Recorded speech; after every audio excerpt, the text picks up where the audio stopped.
سامعین کرام، آپ سن رہے ہیں ایک دلچسپ اردو جاسوسی کہانی جس کا نام ہے اسپاٹر۔ اسپاٹر سنائپر کا پارٹ 2 ہے اور آپ سن رہے ہیں اسپاٹر کی قسط نمبر 16۔ مجھے امید ہے آپ کو میری یہ کاوش پسند آ رہی ہوگی۔ آپ نے اگر ابھی تک میرا چینل کہانی گھر سبسکرائب نہیں کیا تو ابھی میرے چینل کو سبسکرائب کر کے بیل نوٹیفیکیشن آن کر لیجئے تاکہ آنے والی ہر نئی کہانی کی اطلاع بر وقت آپ تک پہنچ سکے۔ لمحہ بھر کی خاموشی کے بعد اس نے پوچھا، بتایا نہیں کدھر جانا ہے؟ ممبئی ہمارے لیے ایک جیسا انجان ہے، کوئی مشورہ تو دے سکتے ہو نا؟ ہوٹل وغیرہ میں رہنا تو خطرے سے خالی نہیں ہوگا، کوئی مکان ہی ڈھونڈنا پڑے گا۔ اس نے مسئلہ ظاہر کیا، پیسوں کا مسئلہ بھی تو بنے گا۔ میں نے حل پیش کیا، موٹر سائیکل بیچنے کی کوشش کی جا سکتی ہے۔ وہ خفگی سے بولی، موٹر سائیکل چوری کی ہے۔ میں ہنسا، یہاں چوری کا مال خریدنے والوں کی کمی نہیں۔ وہ متفق ہوئی، تو رہنمائی کرو، یوں بھی موٹر سائیکل کو مزید ساتھ رکھنا مناسب نہ ہوگا۔ میں نے اسے ایک رکشے والے کے قریب رکنے کو کہا، جو رکشہ گلی کی ایک جانب روکے سواری کا منتظر تھا، بلکہ ایک قطار میں چند رکشے کھڑے تھے۔ ہمارے رکنے پر وہ متوجہ ہوا۔ میں نے ہیلمٹ کا شیشہ اٹھا کر کہا، مہاراج کسی اچھی موٹر سائیکل ورک شاپ تک رہنمائی کر دیں۔ وہ لورا پر گہری نگاہ ڈال کر میری طرف متوجہ ہوا۔ وجے نگر جانا پڑے گا۔ اس کے انداز سے لگا وجے نگر تھوڑی دور ہے۔ میں نے پوچھا، نزدیک میں کوئی ورک شاپ نہیں ہے؟ وہ منہ بناتے ہوئے بولا، تم نے اچھی ورک شاپ کا پوچھا ہے، ورنہ 100 قدم آگے بھولے استاد کی ورک شاپ ہے، البتہ اس کی ایمانداری کی ضمانت میں نہیں دے سکتا۔ کیا مطلب؟ میں نے حیرانی ظاہر کی۔ اس نے منکشف کیا، تمہیں پتہ بھی نہیں چلے گا اور نئی موٹر سائیکل سے اصل پرزہ نکال کر دوسرا جوڑ دے گا۔ ہمیں بھی ایسے ہی استاد کی تلاش تھی۔ اس کا شکریہ ادا کرتے ہوئے میں نے لورا کو چلنے کو کہا۔ اس نے سر سے ہیلمٹ اتارنے کی غلطی نہیں کی تھی، کیونکہ اپنی رنگت و شباہت کی وجہ سے وہ آسانی سے پہچان لی جاتی، البتہ ہیلمٹ اس کے صنف نازک ہونے کو نہیں چھپا سکتا تھا۔ نصف بازوؤں کی چست بنیان فراخ دلی سے دعوت نظارہ دے رہی تھی۔ تبھی رکشے والا مخاطب مجھے اور متوجہ اس کی جانب رہا۔ البتہ انڈیا میں عورتوں کا موٹر سائیکل چلانا اتنا انوکھا یا حیران کن نہیں کہ خصوصی توجہ کا حامل بن سکے۔ آج کل تو پاکستان میں بھی خواتین موٹر سائیکل کی سواری کرتی نظر آ جاتی ہیں۔ اگر سطر پوشی اور پردے کا اہتمام کیا جائے تو اس پر اعتراض کرنے کی کوئی وجہ نظر نہیں آتی، کیونکہ ماضی بعید میں مسلمان خواتین بڑے شوق سے گھڑ سواری کیا کرتی تھی۔ موٹر سائیکل اور گھڑ سواری میں خاصی مشابہت ہے، البتہ کھلا لباس اور بے پردگی کی چھوٹ شریعت نہیں دیتی، اور نقاب میں موٹر سائیکل چلانا چنداں دشوار نہیں کہ نقاب ڈرائیونگ پر ذرا بھی اثر انداز نہیں ہوتا، بلکہ ہیلمٹ بذات خود بہترین نقاب ہے۔ ورک شاپ ایک بغلی گلی میں تھی جو بھولے استاد کی دکان پر جا کر ختم ہو جاتی تھی۔ وہاں سے آگے جانے کا راستہ نہیں تھا۔ ایک پرانی موٹر سائیکل سے چھیڑ چھاڑ کرنے والے لڑکے سے رہنمائی لے کر ہم بھولے استاد کی جانب بڑھ گئے۔ تیل سے چپڑی شلوار قمیض میں ملبوس وہ ادھیڑ عمر کا صحت مند شخص تھا۔ آنکھوں میں صفاکی و مکاری کی چمک اس کی کرتوتوں کی مظہر تھی۔ اس نے بھی لورا پر نظریں جماتے ہوئے پوچھا، کیسے آنا ہوا باؤ؟ میں سیدھا مدعے پر آیا، موٹر سائیکل بیچنا ہے۔ وہ رکھائی سے بولا، یہ ورک شاپ ہے، بارگین نہیں۔ میں بغیر لگی لپٹی بولا، موٹر سائیکل چوری کی ہے، کسی نے آپ کا پتہ بتایا تو یہاں آ گئے۔ نہیں خریدو گے تو چلے جائیں گے۔ وہ متحیر ہوا، ہوش میں ہو؟ میں اعتماد سے بولا، بھولے استاد اتنے بھولے نہ بنو، آپ اچھی طرح جانتے ہو میں کیا کہہ رہا ہوں۔ وہ نظریں چراتے ہوئے مشکوک لہجے میں بولا، تمہیں شاید کسی نے غلط پتہ بتا دیا ہے۔ میں نے اسے تسلی دی، ڈرو مت، ہمارا تعلق خفیہ پولیس وغیرہ سے نہیں ہے، بلکہ ہم خود پولیس سے چھپتے پھر رہے ہیں۔ اس نے چھاتی پھلائی، بھولے استاد کو ڈرانے والا اب تک پیدا نہیں ہوا۔ اسی وقت لورا نے اپنا ہیلمٹ اتارتے ہوئے لوچدار آواز میں کہا، باولا استاد، واٹس پرابلم؟ بھولے استاد کیا مسئلہ ہے؟ یقیناً ہماری تکرار اسے سمجھ میں نہیں آئی تھی، البتہ اتنا اندازہ اسے ضرور ہو گیا تھا کہ بھولا اڑی کر رہا تھا۔ لورا براؤن کی صورت اور بدیسی لہجے میں بھولا استاد کہنا اسے لٹو کر گیا تھا۔ وہ ریشہ ختمی ہوتے ہوئے بولا، حکم کرو میڈم۔ وہ میری طرف متوجہ ہوئی، کیا بک رہا ہے؟ تمہاری ترجمانی کرنے کا وقت میرے پاس نہیں ہے، مجھے سودا کرنے دو۔ اسے خاموش ہونے کا کہتے ہوئے میں بھولے کی طرف متوجہ ہوا۔ مدام کہہ رہی ہے مجھے کس ڈر پوک کے پاس لے آئے ہو؟ وہ کڑے لہجے میں بولا، جوان، بھولے کو دھوکہ دینے والا دوسرا سانس لینے کا حقدار نہیں ہوتا۔ بھولے استاد عقل کو ہاتھ مارو، میں صاف گوئی سے بتا چکا ہوں کہ موٹر سائیکل چوری کی ہے، اس کے علاوہ کون سی دھوکہ دہی ڈھونڈ رہے ہو؟ اس نے اندیشہ واضح کیا، اگر تمہارا تعلق کسی ایجنسی یا خفیہ پولیس سے ہوا تو بھولا تمہیں نرک میں بھیج کر ہی گرفتاری دے گا۔ میں نے اس کی ہمت بندھائی، بے فکر رہو، ایسی کوئی بات نہیں۔ اس نے موٹر سائیکل سٹارٹ کر کے ریس گھمائی، انجن وغیرہ کا جائزہ لیا، چند اور پرزوں کی چھیڑ کر بولی لگائی، 50,000 سے زیادہ نہیں دے سکتا۔ مجھے موٹر سائیکل کی قیمت کا سرسری اندازہ تھا، تبھی برہمی ظاہر کی۔ 16-17 لاکھ کی موٹر سائیکل کو 50,000 میں بیچنے کے بجائے آگ لگانا زیادہ بہتر رہے گا۔ باؤ، یہ چوری کی ہے، تو چور کا مال نصف یا تہائی میں خریدو استاد۔ اس کے 50,000 تو تول کر خریدنے والا کباڑی بھی دے دے گا، زیادہ سے زیادہ 1 لاکھ۔ اس نے بظاہر آخری دام بتائے۔ لورا مستفسر ہوئی، کتنے دے رہا ہے؟ میں نے کہا 1 لاکھ۔ استاد، باولا ڈبل ڈن۔ لورا نے بھولے کی طرف ہاتھ بڑھاتے ہوئے 2 لاکھ میں سودا مکمل کر دیا، یعنی بھولے کی بتائی ہوئی قیمت کے دگنے میں سودا طے ہو گیا۔ بھولے کو کوئی اعتراض تھا بھی صحیح تو لورا سے ہاتھ ملانے کی سعادت نے باقی رہنے نہیں دیا تھا۔ لورا کا نازک ہاتھ بھدے ہاتھ میں تھامتے ہوئے اس نے دانت نکوسے۔ ٹھیک ہے مادام۔ لورا کی سوالیہ نظریں میری طرف اٹھیں۔ میں شوخی سے بولا، غلام قوم کا باشندہ حکمران قوم سے تکرار تو نہیں کر سکتا۔ چھوٹے بھاگ کر ٹھنڈی بوتل پکڑ لا۔ بھولا شاگرد کو حکم دے کر ہماری طرف متوجہ ہوا۔ آئیں بیٹھیں۔ استاد، بیٹھنے کا وقت نہیں ہے، ہماری رقم لائیں اور اپنی چیز سنبھالیں۔ سر ہلاتے ہوئے اس نے لورا کو میٹھی نظروں سے گھورا اور ورکشاپ کے اندر گھس گیا۔ اس کی واپسی 2,000 والے نوٹوں کی گڈی کے ساتھ ہوئی تھی۔ انڈیا میں 10، 20، 50، 100، 200، 500 اور 2,000 کے نوٹ مستعمل ہیں۔ پیسے لے کر میں نے گنے بغیر جیب میں ڈالے اور ہم بھولے استاد سے الوداعی مصافحہ کر کے چل پڑے۔ لورا نے خجالت ظاہر کی، شاید ہمیں ان بیچاروں کی موٹر سائیکل نہیں بیچنا چاہیے تھی۔ میں نے ڈھارس بندھائی۔ ان بیچاروں نے تمہارے بارے میں جو تبصرہ کیا تھا وہ بھول گیا؟ ایسے اوباشوں کو سبق سکھانا ضروری ہوتا ہے۔ باقی ہمیں پیسوں کی ضرورت تھی، موٹر سائیکل کو لاوارث چھوڑ دیتے تو کسی اچکے کے ہاتھ لگ جاتی، اور وہ لڑکے کھاتے پیتے گھرانے سے تعلق رکھتے تھے، یہ ان کے لیے بڑا نقصان نہیں ہوگا۔ اس نے موضوع تبدیل کیا، اب شب بصری کا سوچو۔ شام کا مل گجا اندھیرا پھیلنے لگا تھا۔ پہلے پیٹ بھرتے ہیں، بھاگ دوڑ اور اچھل کود میں سب کھایا پیا ہضم ہو چکا ہے۔ یہ کہتے ہوئے میں نے ایک خالی رکشے کو اشارہ کیا۔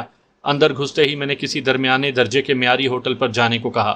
آدھے گھنٹے کے بعد اس نے ایک درمیانہ درجے کے ہوٹل کے سامنے اتار دیا۔ ہم نسبتاً تاریک گوشے کی طرف بڑھ گئے۔ میری نظریں ٹی وی سکرین پر مرکوز تھیں، اندازہ تھا کہ ہمارا ذکر خبروں میں ضرور ہوگا۔ بیرا قریب آیا۔ لورا سے ان کی پسند پوچھ کر میں نے مچھلی کے بنے 2 پکوان بتائے اور ٹی وی کی طرف متوجہ ہو گیا۔ میرا نصف اندازہ درست ثابت ہوا تھا۔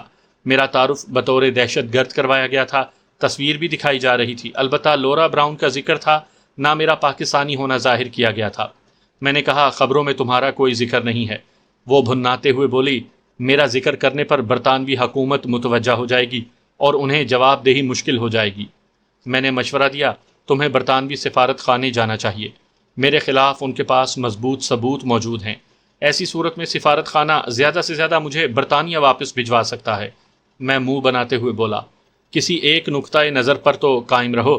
وہ متبسم ہوئی، تمہاری سمجھ ہی میں کچھ نہیں آ رہا۔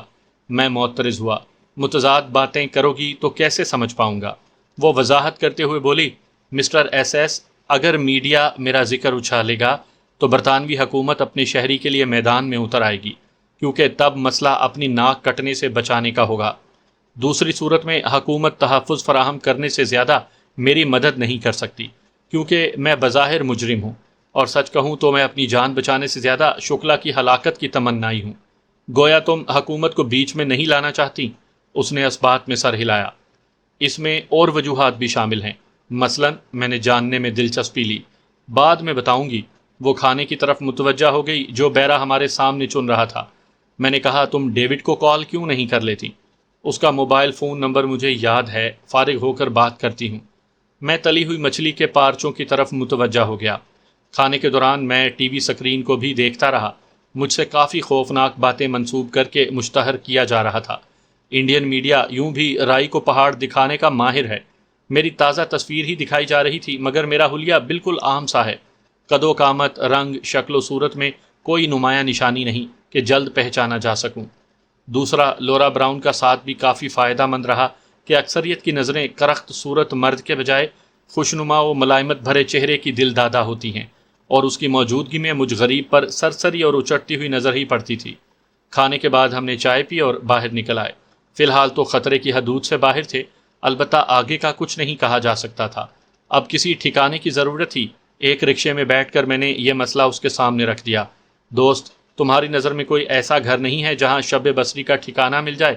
وہ خوش دلی سے بولا۔ ایسے کئی مکان ہیں باؤ، اچھے بھی، درمیانے اور سستے بھی، تو بس باری باری دکھانا شروع کر دو۔ اس نے اس بات میں سر ہلاتے ہوئے رکشہ آگے بڑھا دیا۔ اگلے گھنٹے ڈیڑھ میں ہم نے چند مکانوں اور کھولیوں کا جائزہ لیا اور بظاہر تمام کو مسترد کر کے اسے کسی اچھے ہوٹل چلنے کو کہا۔ اندھا کیا چاہے، دو آنکھیں، اور رکشے والا چاہے سواری۔ ناک منہ چڑھائے بغیر وہ ہمیں ایک اچھے سے ہوٹل میں لے آیا، اسے منہ مانگا کرایہ ادا کر کے رخصت کیا اور ہوٹل کے دروازے کی طرف بڑھ گئے۔ داخلی دروازے تک پہنچنے تک رکشہ دور جا چکا تھا۔ میں لورا کا بازو تھام کر واپس مڑ گیا۔ کیا ہوا؟ وہ حیران ہوئی۔ احتیاطی تدابیر پر عمل کرنا ضروری ہوتا ہے، اطمینان بھرے لہجے میں کہتے ہوئے میں نے ایک خالی ٹیکسی کو رکنے کا اشارہ کیا اور نشست سنبھالتے ہی ہدایت دی، کسی اچھے میڈیکل اسپیشلسٹ کے پاس لے جاؤ۔ اپنی ناگفتبا حالت کسی ڈاکٹر کو دکھانا ضروری تھا۔ ڈرائیور نے سر ہلاتے ہوئے گاڑی آگے بڑھا دی۔ لورا کی سمجھ میں میڈیکل اسپیشلسٹ کا لفظ پڑ گیا تھا، تبھی متبسم ہو کر پوچھا، بڑی دیر کے بعد علاج کا خیال آیا؟ میں فلسفیانہ انداز میں بولا، دیر آید درست آید۔ کلینک پر کافی مریض موجود تھے، اگر نمبر کا انتظار کرتے تو 2-3 گھنٹے ضائع ہو جانا تھے۔ استقبالین کو ڈاکٹر کا واقف کار ہونے کا جھانسا دے کر ہم اندر گھس گئے۔ اس زمن میں جھوٹ سے زیادہ لورا براؤن کا غیر ملکی ہونا کام آیا تھا۔ ڈاکٹر چند منٹ پہلے ہی آیا تھا اور اب تک اس نے مریضوں کو دیکھنا شروع نہیں کیا تھا۔ اندر داخل ہوتے ہی میں نے دروازہ کنڈی کر دیا تھا۔ ڈاکٹر نے حیرت و برہمی سے ہمیں گھورا۔ تم بغیر اجازت اندر کیسے آئے؟ میں نے پستول برآمد کرتے ہوئے میز پر رکھا۔ ڈاکٹر صاحب، سوال جواب کا وقت نہیں، بہتر ہوگا اپنی توانائی اور درستی ضائع نہ کرو۔ وہ ہکلایا، تو تم کیا چاہتے ہو؟ پستول کی شکل نے اسے خوفزدہ کر دیا تھا۔ میں اطمینان سے بولا، صرف اپنا بھلا، تمہارا ذرا سا بھی نقصان نہیں ہوگا، اور قمیض اتارنے لگا۔ میرے زخموں کو دیکھ کر ڈاکٹر ششدر رہ گیا تھا۔ تشدد کا شکار ہوئے ہو؟ اس کے خوف پر مسیحائی غالب آئی اور میرے زخموں کا جائزہ لینے لگا۔ ہاں ڈاکٹر صاحب، چند درندوں سے واسطہ پڑ گیا تھا۔ نرگواسی 3-4 دن مسلسل زد و کوب کرتے رہے۔ اس نے اچھی طرح معائنہ کر کے لمبا سا نسخہ لکھ کر میری طرف بڑھا دیا۔ لگانے کے مرہم اور کھانے کی دوائیاں لکھ دی ہیں۔ میڈیکل سٹور والا کھانے کا طریقہ کار سمجھا دے گا۔ باقی 2-3 دن چارپائی سنبھالو، انشاءاللہ ٹھیک ہو جاؤ گے۔ اس کے انشاءاللہ سے پتہ چلا کہ اپنا مسلمان بھائی ہے۔ شکریہ ڈاکٹر صاحب۔ نسخہ پکڑ کر میں نے قمیض ڈالی اور 2000 کا نوٹ اس کی طرف بڑھاتے ہوئے کہا، اپنے رویے پر معذرت خواہ ہوں، یہ آپ کی فیس ہے۔ اس کے لبوں پر پیشہ ورانہ تبسم ابھرا۔ کوئی بات نہیں، اور فیس استقبالیہ پر جمع کروا دیں۔ ایک بار پھر اس کا شکریہ ادا کر کے ہم باہر نکل آئے۔ استقبالیہ پر فیس کے 500 روپے جمع کروا کے ہم نے میڈیکل سٹور سے دوائیں لیں اور کلینک سے نکل آئے۔ دروازے کے قریب ہی چند ٹیکسیاں کھڑی تھیں، ہم ایک میں بیٹھ گئے۔ ڈرائیور نے پوچھا، کہاں جانا ہے باؤ؟ رکشہ ڈرائیور کے ساتھ جن مکانات کا جائزہ لیا تھا ان میں ایک عمارت مجھے اچھی لگی تھی۔ میں نے اس کے قریب واقع ایک مشہور مقام کا نام بتا دیا۔ 20 منٹ بعد ٹیکسی ڈرائیور نے ہمیں مطلوبہ جگہ اتار دیا تھا۔ ڈرائیور کو فارغ کر کے ہم آگے بڑھ گئے۔ بازار کھلا تھا، ایک دکان سے چند ضرورت کی چیزیں اور 2-3 فالتو لباس خرید لیے۔ لورا کے لیے میں نے مشرقی لباس بھی خریدا تھا تاکہ کہیں جاتے ہوئے اس کی شناخت چھپا سکوں۔ بازار سے نکل کر ہم مطلوبہ مکان کی طرف بڑھ گئے۔ رکشہ ڈرائیور کے ساتھ میں نے اسی لیے مختلف مکانوں کا جائزہ لیا تھا تاکہ اپنی پسند کی جگہ تلاش کر سکوں، اور بطور احتیاط رکشہ ڈرائیور کے سامنے ان مکانوں کو مسترد بھی کر دیا تاکہ پولیس یا کسی ایجنسی کے بندے کی ہم تک رہنمائی نہ کر سکے۔ دشمن ملک میں ایک جاسوس کو شناخت چھپانے اور پوشیدہ ہونے کو کئی پاپڑ بیلنا پڑتے ہیں، درجنوں احتیاطیں برتنا پڑتی ہیں، آنکھیں 4 نہیں 8 رکھنی پڑتی ہیں۔ کسی اجنبی پر بھروسہ نہیں کیا جاتا، کسی انجان کو اعتبار کے قابل نہیں سمجھا جاتا۔ جیسے زخمی شیر کا تعقب کرنے والا شکاری پھونک پھونک کر قدم رکھتا ہے، یوں ہی ایک جاسوس کو ہر قدم اٹھانے سے پہلے ہزاروں امکانات کا جائزہ لینا پڑتا ہے۔ بقول میرے، عاشق و جاسوس میں ایک قدر مشترک ہے کہ دونوں کو کم ہی بچتے دیکھا گیا ہے۔ گو میں پختہ جاسوس تو نہیں ہوں، اور نہ میری تربیت اس نہج پر ہوئی تھی۔ ایک سنائپر اور جاسوس کے مقاصد اور ذمہ داریوں میں نمایاں فرق ہوتا ہے، مگر ایک سنائپر کی تربیت میں جاسوسی کے طریقہ کار کو زیر بحث ضرور لایا جاتا ہے۔ گو جاسوسوں کو سنائپر بننے کی ضرورت نہیں پڑتی ہے اور نہ اس متعلق کچھ سکھایا جاتا ہے، مگر سنائپر کا ہر فن مولا ہونا ضروری ہے۔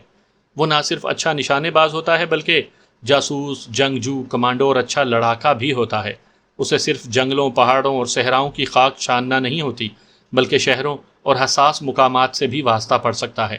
آبادی میں زندگی بچانے کے اصول دشت و بند سے بالکل مختلف ہوتے ہیں۔ مجھے پہلے بھی چند بار جاسوس بننے کا موقع مل چکا تھا، اس لیے تربیت سے زیادہ میرا عملی تجربہ ہو چکا تھا۔ وہ عمارت کافی کشادہ تھی، دروازے پر چوکیدار موجود نہیں تھا۔ گھنٹی کے جواب میں ایک خرانٹ بڑھیا نے دروازہ کھولا۔ ہمارا مطمع نظر جان کر داخل ہونے کی اجازت ملی۔ وہ بیوہ تھی اور 2 بیٹیوں کے ساتھ رہتی تھی۔ بیٹیوں ہی کی وجہ سے وہاں کسی چھڑے کو رہنے کی اجازت نہیں تھی۔ وہ لورا کو میری بیوی سمجھی تھی۔ میں نے بھی اس کی غلط فہمی دور کرنے کی کوشش نہیں کی۔ ہدایتوں، نصیحتوں اور مختلف احکامات سے بھرا بھاشن دے کر اس نے 1 ماہ کا پیشگی کرایہ وصول کیا اور ہمیں ایک کمرہ مل گیا جس میں ملحقہ بیت الخلاء یعنی اٹیچ باتھ کی سہولت موجود تھی۔ کھانے پینے کے اخراجات علیحدہ تھے۔ ہمارے علاوہ وہاں 3 اور کرایہ دار بلکہ کنبے بھی موجود تھے۔ رات گہری ہو گئی تھی، جسم تھکن سے چور تھا۔ ناگفتہ حالت کے ساتھ دن بھر کی بھاگ دوڑ اور بے آرامی نے نڈھال کر دیا تھا۔ ایک سنائپر کی سخت جانی اور برداشت ہی تھی جو میں اب بھی قدموں پر چل رہا تھا۔ اگر جسمانی لحاظ سے تندرست ہوتا تو یہ بھاگ دوڑ مذاق سے بڑھ کر نہ لگتی۔ جلادوں نے سامنے سے زیادہ میری پشت کو تشدد کا نشانہ بنایا تھا۔ تبھی مرہم لگوانے کو مجھے لورا کی خدمات حاصل کرنا پڑی۔ وہ خوش دلی سے تیار ہو گئی۔ میری پیٹھ پر مرہم ملتے ہوئے وہ پوچھنے لگی، خرانٹ بڑھیا نے کافی لمبی تفتیش کی ہے۔ میں مسکراتے ہوئے اسے بڑھیا کے اندیشے بتانے لگا، ساتھ ہی یہ بھی بتا دیا کہ وہ ہمیں میاں بیوی سمجھ رہی ہے۔ ریجا سدھر جاؤ۔ وہ میری پیٹھ پر مکہ رسید کرتے ہوئے برہم ہوئی۔ اف، میری کراہ نکل گئی تھی۔ عقل کی دشمن، میں نے بڑھیا کی سمجھ بتائی ہے۔ وہ طنزیہ لہجے میں بولی، تمہاری نیت کو اچھی طرح جانتی ہوں۔ میں خاموش رہا کہ فضول موضوع پر بحث کرنے کی ہمت نہیں تھی اور نہ کسی آزاد خیال مغربی عورت کو سمجھانا ممکن تھا۔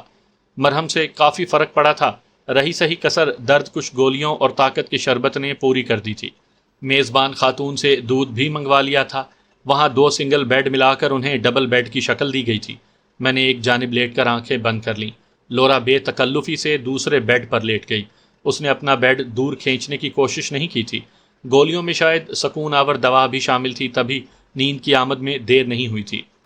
منظر ایک باغ کا تھا جہاں میں پلوشا کے زانوں پر سر ٹیکے موہنے چہرے کو تک رہا تھا۔ اس کا ریشمی لمس مجھے ہوش و خرد سے بیگانہ کر رہا تھا۔ ہلکی نیلی آنکھوں میں چاہت کے دیپ جلائے وہ بھی میری جانب متوجہ تھی۔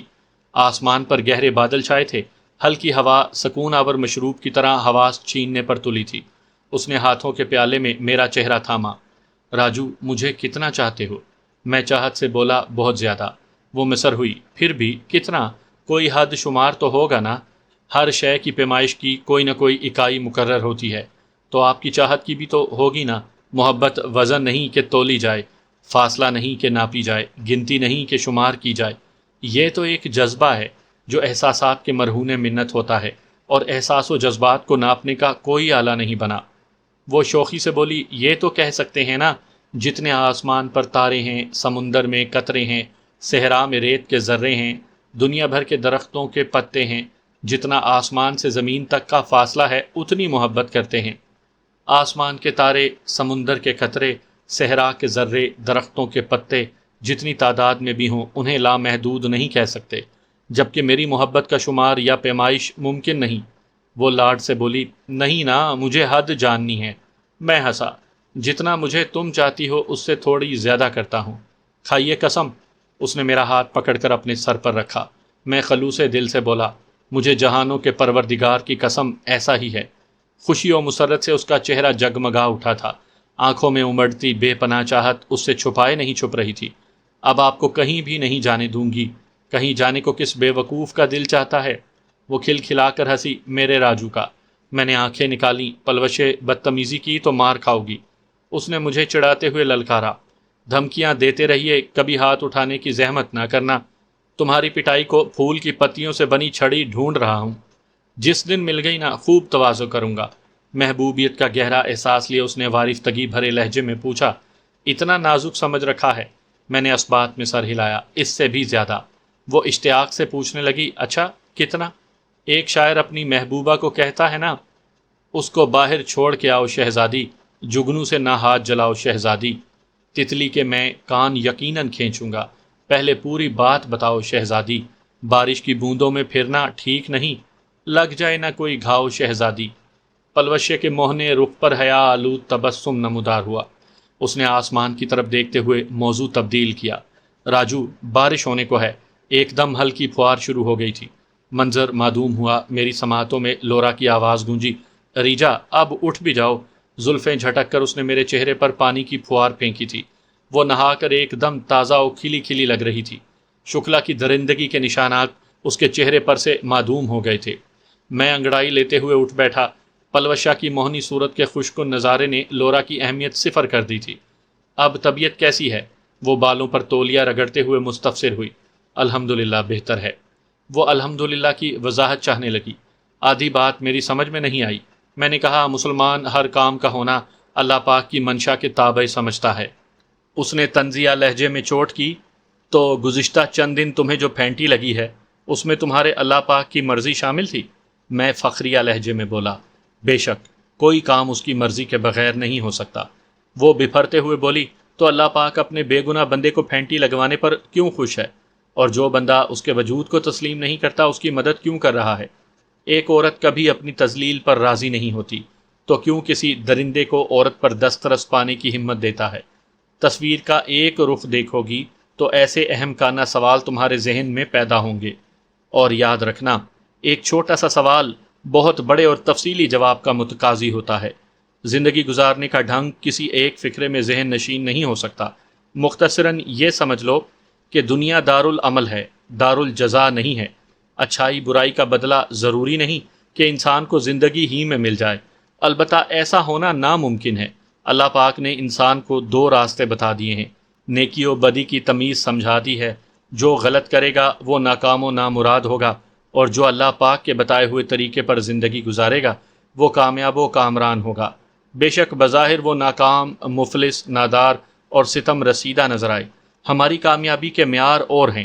فتح کا اصول کامیابی کو ظاہر نہیں کرتا۔ جیسے سیدنا عیسیٰ کو سولی پر لٹکانے والے ظاہری طور پر کامیاب نظر آ رہے ہیں، تو کیا انہیں حق پر سمجھا جا سکتا ہے؟ یوں ہی بہت ساری سزائیں انسان کو اپنے اعمال و گناہوں کی وجہ سے بھی ملتی ہیں۔ بلا شبہ اللہ پاک حکیم و خبیر ہے، اور اس کے ہر کام میں حکمت ہے۔ جب تمہارا اللہ پاک ہر چیز پر قادر ہے تو وہ ظالم کا ہاتھ کیوں نہیں پکڑتا؟ اس سے توفیق کیوں نہیں سلب کر لیتا؟ اور تمہارے قاعدے کے مطابق تو ہم دونوں کو اپنے کیے کی سزا ملی۔ شاید تم نے گناہ کیے ہوں، لیکن مجھے اپنی زندگی میں ایسا کام نظر نہیں آتا جسے میں گناہ سمجھ سکوں۔ دنیا کی زندگی بطور آزمائش ملی ہے۔ اللہ پاک نے اپنی مخلوق کا امتحان لینا ہے۔ اگر ظالم کو اسی وقت بدلہ مل جائے، مظلوم کی داد رسی ہو جائے، تو امتحان کیسا؟ یوں تو ہر شخص ولی بن جائے گا، کوئی برا دنیا میں باقی نہیں رہے گا، جبکہ اللہ پاک کے ارشاد کا مفہوم یہ ہے کہ میں نے زندگی و موت کو اس لیے پیدا کیا کہ تمہارے اعمال و افعال جانچ سکوں کہ کون اچھائی کرتا ہے اور کون برا راستہ اختیار کرتا ہے، اور پھر اسی بلبوتے پر آخرت میں حساب کتاب ہوگا۔ باقی ضروری نہیں کہ ہر کسی کو گناہ کی وجہ ہی سے دنیا میں آزمائش کا سامنا ہو۔ اللہ پاک کے نیک بندوں پر زیادہ مصیبتیں اور آزمائشیں آتی ہیں، اور سچ کہوں تو تم جانتی ہی نہیں ہو گناہ ہے کیا، تو ایسا دعویٰ کیسے کر سکتی ہو؟ وہ للکارتے ہوئے بولی، چلو تم ہی بتا دو میں نے کیا غلط کیا ہے؟ تم ننگے سر نصف بازوؤں کی بنیان میں ایک غیر مرد کے سامنے کھڑی ہو۔ اسلامی نقطۂ نظر سے یہ گناہ ہے۔ شاید ماضی میں اپنی مرضی سے تم نے کئی مردوں سے جسمانی تعلقات قائم کیے ہوں، وہ بھی بہت بڑا گناہ ہے۔ شراب پینا، خنزیر کا گوشت کھانا، جوا کھیلنا، یہ تمام وہ گناہ ہیں جو یقیناً تم کرتی رہی ہو۔ وہ کھلکھلا کر ہنسی۔ اپنی مرضی سے میں صرف نک کے ساتھ سوئی تھی، مگر وہ گناہ کیسے ہوا؟ میرا اپنا جسم ہے، جسے چاہے سونپ دوں۔ تمہاری بھی دو بیویاں ہیں، کیا وہ تمہارے قریب نہیں آتی؟ شراب پینا مجھے اچھا لگتا ہے تو غلط کیسے ہوا؟ تم بھی تو پیپسی، 7 اپ، مرنڈا اور جانے کون کون سے مشروب پیتے ہو۔ گائے بکری کا گوشت تم بھی تو کھاتے ہو، خنزیر کا گوشت کیوں گناہ ہوا؟ اور جوا کھیلنے والا فائدہ حاصل کرنے کو کھیلتا ہے، تو فائدے کے حصول میں ممانعت کیسی؟ باقی نقصان تو کاروبار میں بھی ہو جاتا ہے، تو کیا تجارت بھی گناہ ہے؟ تم برطانوی فوج کی آفیسر رہ چکی ہو، کبھی پاکستان آرمی کی وردی پہننے کا اتفاق ہوا؟ وہ استہزائی انداز میں بولی، موضوع سے نہ بھاگو۔ بھاگ نہیں رہا، جواب ادھار ہے، پہلے تم میرے سوال کا جواب دو۔ پاکستان آرمی کی وردی میں کیوں پہنوں گی؟ وہ برطانوی فوج کی وردی سے بہتر تو نہیں؟ باقی قانوناً بھی میں ایسا نہیں کر سکتی تھی۔ اللہ تمہارا بھلا کرے، میں بھی یہی سمجھانا چاہتا تھا۔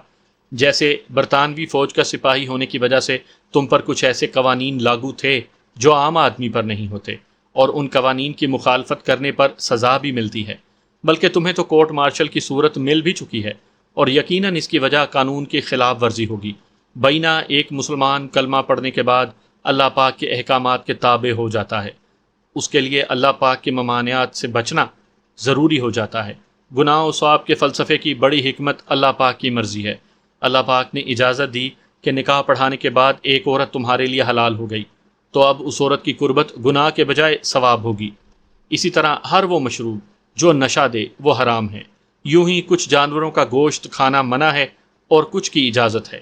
ایسا کیوں ہے؟ اس کا جواب تفصیل طلب ہے۔ ایک مسلمان کے لیے اتنا جاننا کافی ہے کہ اللہ پاک نے فلاں کی اجازت دی ہے اور فلاں سے منع فرمایا ہے۔ جیسے فوج کا قانون حکم بتاتا ہے، اس کی حکمت واضح نہیں کرتا۔ چند ٹکوں کے حصول کی خاطر فوج کے قانون پر اعتراض نہیں کرتی ہو، اور جس نے پیدا کیا، اتنی نعمتوں سے نوازا، اس کا منع کرنا تمہارے نزدیک کوئی معنی نہیں رکھتا؟ وہ ہٹ دھرمی سے بولی، میں اللہ پاک کو مانتی ہی نہیں۔ اگر وہ واقعی موجود ہے تو مجھے سزا کیوں نہیں دیتا؟ اللہ پاک خود آ کر کسی کو سزا نہیں دیتا، وہ اپنی مخلوق میں سے کسی کو مسلط کرتا ہے، جیسے تم پر شکلا کو مسلط کیا۔ مجھے غصہ آیا اور جو منہ میں آیا اگل دیا۔ بکواس بند کرو ریجا، اس نے تولیہ کھینچ کر مارا، اور میں مسکراتا ہوا غسل خانے میں گھس گیا۔ کسی بے دین کو سمجھانا مجھ جیسے کم علم کے لیے ممکن نہیں تھا۔ اپنے تئیں میں نے پوری کوشش کی تھی کہ اس کے سوالوں کے تسلی بخش جواب دے سکوں، مگر اللہ پاک کو نہ ماننے والوں کا مرض اتنا معمولی نہیں ہوتا کہ ہلکے پھلکے واز سے دور ہو سکے۔ اللہ پاک کو ماننا بھی اس کی بخشی ہوئی توفیق سے ممکن ہو سکتا ہے۔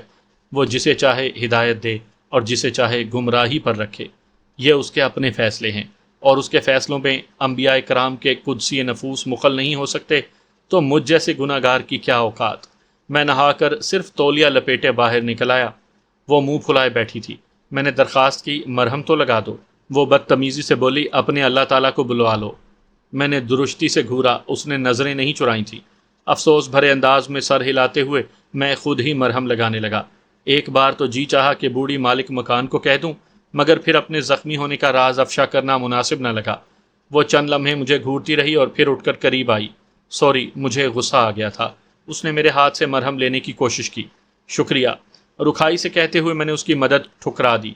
ادھر دو نا، اس نے زبردستی مرہم چھیننے کی کوشش کی۔ کہہ دیا نا ضرورت نہیں۔ اسے دور دھکیلتے ہوئے میں درست لہجے میں بولا۔ سوری نا، اس نے مفاہمتی لہجہ اختیار کیا۔ مس لورا براؤن، مذہب تمہارا ذاتی مسئلہ صحیح، مگر تمہیں کسی دوسرے کے عقیدے پر طنز کرنے کی کوئی ضرورت نہیں۔ مجھ سے خفگی ہے تو میری ذات کو طنز و تنقید کا نشانہ بناؤ۔ میرے رب کے بارے میں گندا منہ کھولو گی تو مجھے تم جیسی کسی ساتھی کی ضرورت نہیں۔ میری برہمی کو خاطر میں لائے بغیر وہ معنی خیز لہجے میں بولی، اچھا اگر ڈیٹ پر جانے کی حامی بھروں پھر بھی صلح نہیں کرو گے؟ کسی غیر عورت پر میں تھوکنا بھی پسند نہیں کرتا۔ اللہ پاک نے مجھے دو حوریں روما و پلوشا کی شکل میں عطا فرمائی ہیں، جن کی صورت ہی نہیں سیرت بھی بہت اچھی ہے۔ وہ بھناتے ہوئے بولی، افغانستان میں منتیں کرتے تھکتے نہیں تھے، یہاں بھی کئی دفعہ منت کر چکے ہو، عقیدے کا مسئلہ چھیڑا تو پارسا بننے کا ڈرامہ کر رہے ہو ڈھونگی۔ بھول گئے کل موٹر سائیکل پر کیسے چپک کر بیٹھے تھے؟ اس وقت تمہاری پارسائی کہاں گئی تھی؟ میں نے ہیوی موٹر سائیکل کبھی نہیں چلایا، ورنہ تمہیں نہ چلانے دیتا۔ باقی میرے مذاق کو حقیقت سمجھنا تم جیسی کوڑ مغز کو مشکل نہیں ہے۔ اس نے دھمکی دی، زیادہ ڈرامے بازی کی ضرورت نہیں، ورنہ چھوڑ کر چلی جاؤں گی۔ میں انتقام لینے کو تمہاری محتاج نہیں ہوں۔ شکلا جیسے غلیظ کو میں اکیلے سنبھال لوں گی۔ میں بپھر کر بولا، رکنے کا کس بغیرت نے کہا تھا؟ تم شوق سے تشریف لے جا سکتی ہو۔ اس نے ڈرایا، چلی گئی تو خراٹ بڑھیا تمہیں ایک منٹ یہاں نہیں چھوڑے گی۔ میں اطمینان سے بولا، یہ تمہارا مسئلہ نہیں۔ اس نے آخری وار کیا، موٹر سائیکل میں نے چھینا تھا، اس رقم پر تمہارا کوئی حق نہیں۔ میں نے نوٹوں کی گڈی اس کی طرف پھینکی، یہ سنبھالو اور دفع ہو جاؤ۔ وہ اب تک یہی سمجھ رہی تھی کہ شاید میں مذاق کر رہا ہوں۔ میرا درستی بھرا لہجہ اور سخت الفاظ سنتے ہی اس نے ہتھیار ڈال دیے تھے۔ روحانسا ہوتے ہوئے بولی، ریجا تم ایسا نہیں کر سکتے۔ بھول گئے وعدہ کیا تھا کہ شکلا کو کیفر کردار تک پہنچانے میں میری مدد کرو گے؟ میں بیزاری سے بولا، مس لورا برائے مہربانی یہاں سے چلی جاؤ، نہیں تو مجھے جانا پڑے گا۔ میرا ہاتھ پکڑتے ہوئے وہ لجاجت سے بولی، میں وعدہ کرتی ہوں آئندہ تمہارے مذہب کے بارے میں مذاق نہیں کروں گی، پلیز معاف کر دو۔ ہاتھ چھڑا کر میں تپائی کی طرف بڑھا اور جگ اٹھا کر منہ کو لگا لیا۔ پانی نے مجھے جذبات پر قابو پانے میں مدد دی تھی۔ بیڈ پر ٹک کر میں ٹھنڈے دماغ سے سوچنے لگا، کسی خدا ناشناس کے ساتھ اتنی سختی مناسب نہیں تھی۔ وہ جیسی بھی تھی ایک مظلوم لڑکی تھی، وہاں میرے علاوہ اس کا کوئی مددگار نہیں تھا۔ مقامی زبان سے ناواقفیت اس کی راہ کی سب سے بڑی دیوار تھی، اور اللہ پاک جتنا میرا تھا اس کا بھی تھا، وہ بھی تو اسی کی بندی، اسی کی مخلوق تھی۔ ممکن تھا میرے تلخ رویے سے وہ رحیم و کریم رب سے مزید دور ہو جاتی؟ میں مزید تکرار کیے بغیر خاموش ہو گیا۔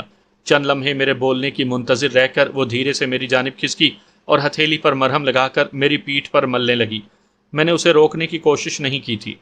چند لمحوں کی خاموشی کے بعد وہ دھیرے سے ہنسی۔ قسم سے بہت کٹھور اور سنگ دل ہو۔ میں تحمل سے بولا، مذاق کو ذاتیات تک محدود رہنا چاہیے، جب عقائد پر بات ہوگی تو جھگڑے ہوں گے۔ وہ شاکی ہوئی، یار بس بھی کرو، معذرت کر تو چکی ہوں۔ میں نے موضوع تبدیل کیا، ناشتے کے بارے میں کیا خیال ہے؟ قسم سے سخت بھوک لگی ہے۔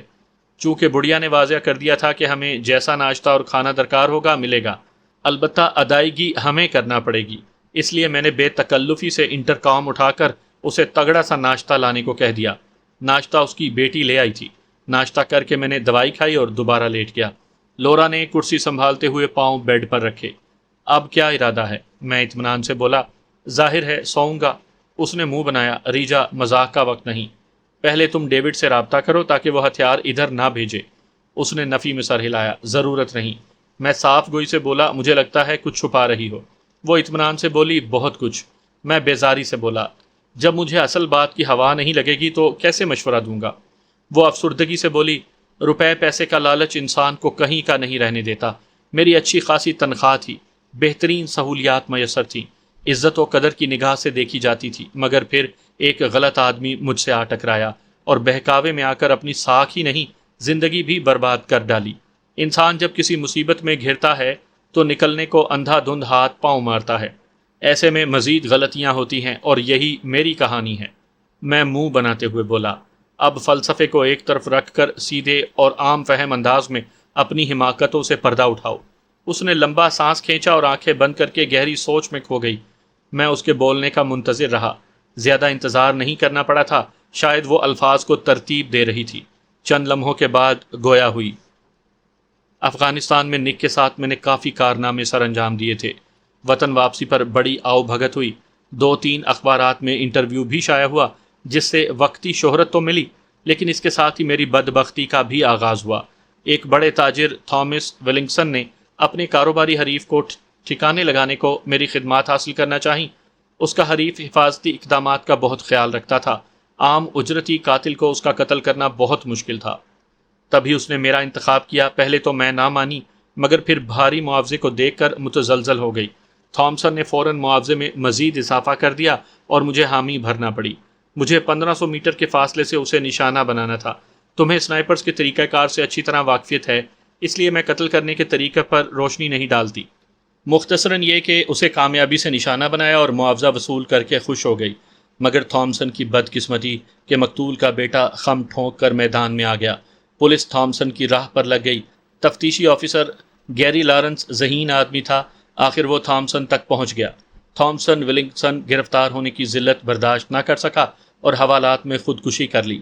البتہ اپنے پہلے بیان میں اس نے قاتل کے ضمن میں میرا نام لے دیا۔ تفتیشی آفیسر گیری لارنس میرے پیچھے پڑ گیا۔ لمبی تفتیش ہوئی۔ پہلے ملٹری عدالت میں کیس چلا۔ میرے خلاف بڑا ثبوت تھامسن کا بیان، وقوع کے دن میرا چھٹی پر ہونا اور اچھا سنائپر ہونا تھا۔ یہ کوئی اتنا واضح ثبوت نہیں تھا کہ میرا قاتل ہونا ثابت ہو سکتا۔ اس کے باوجود ملٹری عدالت نے میرا کورٹ مارشل کر کے کیس سول عدالت کے حوالے کر دیا۔ سال بھر تفتیش کا سامنا رہا۔ ایک عقل مندی میں نے یہ کی تھی کہ تھامسن ولکسن سے ملنے والی بھاری رقم سوئٹزرلینڈ کے ایک بینک میں فرضی نام سے جمع کروا دی تھی، اور یہ احتیاط پسندی کام آ گئی۔ آخر قتل کے الزام سے تو بری ہو گئی، مگر ذہنی طور پر اتنی الجھ گئی کہ کسی کام کے قابل نہ رہی۔ گو بری ہونے کے بعد میں واپس فوج میں جا سکتی تھی اور ملٹری عدالت میں پیش ہو کر اپنا عہدہ واپس لے سکتی تھی، لیکن مجھے فوج میں جانا گوارا نہ ہوا۔ مختصر عرصہ گوشہ نشین رہی اور مستقبل میں بھی یہی ارادہ تھا، مگر پھر ڈیوڈ سے ملاقات ہوئی۔ بلکہ وہ خود ڈھونڈتے ہوئے میرے پیچھے پہنچ گیا۔ وہ سنائپر رائفل میں جدت لانا چاہتا تھا، اور میں تو شروع ہی سے سنائپنگ کی دیوانی تھی۔ یہ سنائپنگ ہی تھی جس کی وجہ سے میں آفیسر ہو کر بھی ایک سپاہی کو اتنا پسند کرتی تھی، یعنی نک کو۔ بہرحال ڈیوڈ کی باتوں میں آ کر اپنا سارا سرمایہ SR-1 کو بنانے میں جھونک دیا۔ پہلی رائفل بننے کے بعد رائفل کو میں نے خود جانچا تھا۔ رائفل میری توقعات سے بڑھ کر بہترین ثابت ہوئی۔ خوشی سے پھولے نہ سماتے ہوئے ہم نے بڑی تعداد میں رائفلیں تیار کر لیں، یہاں تک کہ سرمایے کی کمی کو قرض لے کر پورا کیا۔ اس دوران پہلی بننے والی SR-1 مسلسل میرے استعمال میں رہی، اور جب رائفلوں کی ایک بڑی کھیپ تیار ہو گئی تب SR-1 کی خامیوں کا انکشاف ہوا۔ 50 گولیوں کے بعد رائفل کی کارکردگی میں فرق آنے لگا تھا، جو 100 گولیوں تک اتنا بڑھ گیا کہ رائفل 100 میٹر پر بھی درست فائر کرنے کے قابل نہ رہی۔ مجھ سے بنیادی غلطی یہ ہوئی تھی کہ میں کبھی کبھار ہی 3-4 گولیاں فائر کرتی تھی، ورنہ رائفل کی خامی بہت پہلے سامنے آ جاتی۔ اسلحے کے چند ماہرین کو بھاری فیس دے کر مسئلہ حل کرانا چاہا، مگر SR-1 کی یہ خامی دور نہ ہو سکی۔ اپنی پہلی مصنوعات کے ساتھ WAS کمپنی دھڑام سے زمین پر آ گری تھی۔ اگر شروع میں معلوم ہو جاتا تو ہم اتنی بڑی تعداد میں رائفلیں نہ بناتے۔ رائفل میں چند تکنیکی تبدیلیاں کر کے اس خامی کو دور کیا جا سکتا تھا، مگر ہتھیار کے تیار ہونے کے بعد تبدیلی ممکن نہ تھی۔ ہمیں بس بیرل کا جوڑ ختم کرنا تھا، ایمونیشن میں بارود کی مقدار گھٹانا تھی، چیمبر کو تھوڑا مضبوط کرنا تھا، گولی کا حجم بڑھانا تھا، یوں کہ یہ 65.8 mm کے بجائے روایتی قطر 7.12 mm کی بن جاتی۔ اصل میں رائفل میں خرابی پڑی ہی چیمبر اور بیرل کے جوڑ کی وجہ سے، کیونکہ رائفل کا وزن گھٹانے کو چیمبر کی موٹائی کم رکھی گئی تھی، اور گولی کو دور تک پہنچانے کو کیس میں بارود کے گرین بڑھائے گئے تھے۔ تکنیکی طور پر چیمبر اتنے بارود کے دباؤ کو مسلسل برداشت نہیں کر سکتا، اس لیے 50-60 گولیاں چلنے کے بعد چیمبر اور بیرل کا قطر معیاری نہیں رہتا۔ چند اور تکنیکی خامیاں بھی سامنے آئیں، لیکن وہ اتنی بڑی نہیں تھی کہ ہماری محنت پر پانی پھرتا۔ خیر، اس افتاد سے ہم پر آسمان ٹوٹ پڑا۔ ہم محل سے فٹ پاتھ پر آنے والے تھے، تبھی ایک دوسرے کو خطا وار کہنے لگے۔ ڈیوڈ کے تئیں یہ میری وجہ سے ہوا تھا کہ میں نے رائفل استعمال کر کے پاس کی تھی، اور میں کہہ رہی تھی کہ اس کی وجہ سے میں اس جنجال میں پھنسی۔ قصہ مختصر، آخر سوچا جو ہو گیا سو ہو گیا، اب اس مصیبت سے کیسے چھٹکارا ہو۔ رائفل کی مشہوری ہو چکی تھی اور شوقین حضرات خریدنے کے بھی خواہاں تھے، لیکن ہم چند رائفلیں فروخت کر کے اپنا پول نہیں کھول سکتے تھے۔ کافی سوچ بچار کے بعد طے ہوا کوئی ایسا گاہک ڈھونڈا جائے جو تمام رائفلوں کو اکٹھا خرید لے۔ چند ملک زیر غور آئے اور آخر انڈیا کو منتخب کیا۔ اس کی ایک وجہ تو جنرل شکلا کا داغدار ماضی تھا، امید تھی ایسے شخص سے سودے بازی آسان رہے گی۔ دوسرا، انڈیا کے پاس بہت بڑی تعداد میں فوج ہے، اس وجہ سے یہاں رائفلوں کی ضرورت بھی زیادہ ہوگی، پس میں یہاں آ گئی۔ شکلا نے پہلے دن تو آمادگی ظاہر کی، مگر جب اس کے گھر پارٹی میں جانا ہوا تب اس نے آرمی چیف کے انکار کا مسئلہ کھڑا کر دیا۔ وہ مصر تھا کہ میں چیف پر گولی چلاؤں۔ مجھے ہمت نہ ہوئی، کیونکہ ایک بار ایسے معاملے میں گردن پھنسا چکی تھی، مگر شکلا نے اس شرط کے علاوہ رائفلیں خریدنے سے معذوری ظاہر کر دی۔ تب میں نے اس کے آدمی کو تربیت دینے کی پیشکش کر کے درمیانی راہ نکالی، اور وہ مان گیا، مگر اسے سودے میں مخلص سمجھنا میری بھول تھی۔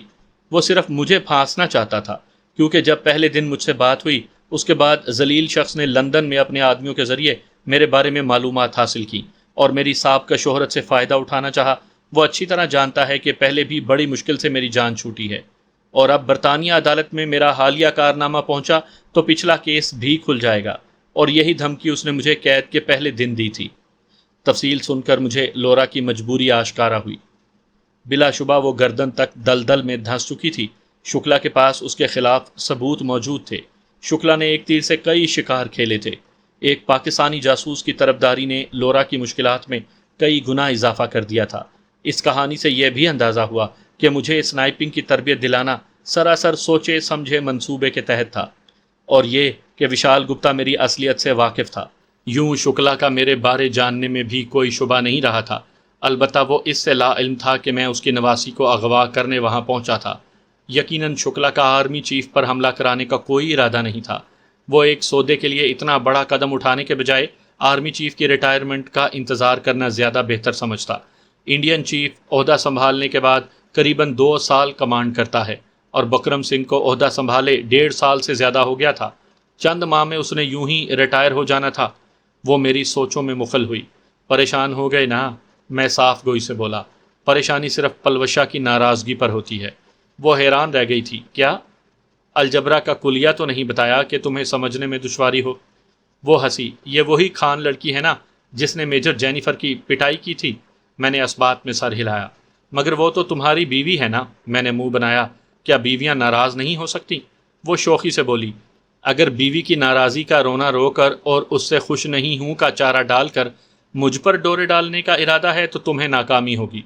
میں نے گہرا سانس لے کر سر کو تھاما اور کراہتے ہوئے بولا، برطانیہ کی چڑیل، آخر میری کس حماقت سے تمہیں یہ غلط فہمی ہوئی ہے؟ پلوشا کی وجہ سے میں نے میجر جینیفر جیسی مخلص، وفادار اور پرکشش لڑکی کی محبت کو ٹھکرا دیا تھا، تو تم کس باغ کی مولی ہو؟ وہ کھلکھلا کر ہنسی۔ ڈرامے بازی کی ضرورت نہیں، کھل کر اظہار کرو۔ میں مزمحل ہوا۔ مطلب تم سے مذاق کرنا اتنا بڑا گناہ ہو گیا کہ نوبت یہاں تک پہنچ گئی؟ وہ شرارت سے بولی۔ افغانستان میں بار بار ڈیٹ پر جانے کی منتیں کرنا، یہاں بھی وہی واویلا کرنا، اگر محبت نہیں تو کیا ہے؟ میں نے سر پکڑ لیا۔ دھت تیرے کی! کیپٹن صاحب، ہمارے ہاں ڈیٹ پر جانا محبت نہیں، بے غیرتی کہلاتا ہے۔ اس نے آنکھیں نکالی۔ تو بے غیرتیوں کے لیے تمہیں میں ہی ملی تھی؟ میں نے کہا، تمہیں چھیڑنے میں مزہ آتا تھا، اور سچ کہوں تو بہت کچھ سیکھنے کو ملا۔ مثلاً، اس نے اشتیاق ظاہر کیا، انگریزی زبان کی وہ گالیاں، کوسنے اور لغویات سنی جو کسی کتاب میں پڑھنے کا اتفاق ہوا، نہ کسی فلم ڈرامے میں دیکھیں۔ یقین مانو اس موضوع پر تم اسپیشلسٹ ہو۔ وہ تپتے ہوئے بولی، اور تم لڑکیوں کو چھیڑنے کے اسپیشلسٹ ہو۔ میں سنجیدہ ہوا۔ اچھا، فضول بکواس کو چھوڑو اور آگے کا لایا عمل بتاؤ۔ شکلا سے SR1 کا مکمل معاوضہ وصول کر کے اس کی گردن اتارنا چاہتی ہوں۔ میں ہنسا۔ ایسا بھی کیا غلط کر دیا بیچارے نے کہ تم گردن اتارنے پر تل گئیں؟ ریجا، کہا نا مزید بکواس نہیں، میں نے تجویز دی۔ شکلا کے بارے ہمیں وشال گپتا سے کافی کچھ معلوم ہو سکتا ہے۔ 2-3 دن آرام کر کے اس پر ہاتھ ڈالتے ہیں۔ اس نے اپنی الجھن دور کرنا چاہی۔ تم میرا ساتھ کیوں دے رہے ہو؟ تمہیں ڈیٹ پر لے جانے کے لالچ میں یہ خطرہ مول لے رہا ہوں۔ اس نے آنکھیں نکالی۔ تمہارے ساتھ مسئلہ کیا ہے ریجا؟ میں متبسم ہوا۔ شکلا کے ہاں دعوت میں اس کی نواسی کو دیکھا تھا۔ اس نے تصدیق چاہی۔ تمہاری مراد پری سے ہے؟ میں نے اسبات میں سر ہلایا۔ بس مجھے وہ چاہیے۔ وہ متحیر ہوئی۔ کیوں؟ ایک مسلمان 4 شادیاں کر سکتا ہے، اور میں نے اب تک 2 کی ہیں۔ وہ بے بسی سے مسکرائی۔ تم نہیں سدھرو گے۔ مجھے نیند آ رہی ہے۔ میں نے تکرار ختم کرنے کا اعلان کیا۔ یقیناً نسخے میں سکون آور دوا شامل تھی کہ لمبی نیند لینے کے بعد بھی مجھے نیند کی حاجت ہو رہی تھی۔ وہ اٹھتے ہوئے بولی، مالک مکان کی بیٹی تعلیم یافتہ ہے، امید ہے اس کے پاس انٹرنیٹ کی سہولت موجود ہوگی۔ میں ڈیوڈ کو ای میل کر کے اپنی خیریت کا بتا دوں؟ میں نے جواب دیے بغیر آنکھیں بند کر لیں۔